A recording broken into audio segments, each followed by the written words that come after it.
తనెవరు? తనా? హా, friend. Okay సరే, తను కూడా తీసుకుని వచ్చాయి. ఫ్రెండ్ బర్త్డేనే కదా. లేదు నేను పర్లేదు వెళ్ళాలి. రండి. నువ్వు తీసుకొచ్చారా? అయ్యో పర్లేదు రండి. లేదు, నా ఫ్రెండ్ బర్త్డే ఉంది కదా, నేను వెళ్ళాలి. మీరు అలా కేక్ కట్ చేశాక అలా వెళ్ళిపోదురు. రండి.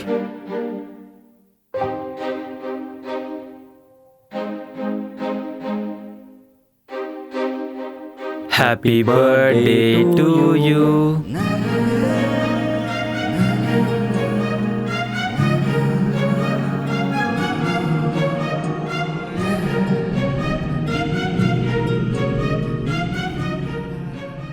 మావా కట్ చేయరా? థ్యాంక్ యూ బా. ఆద్య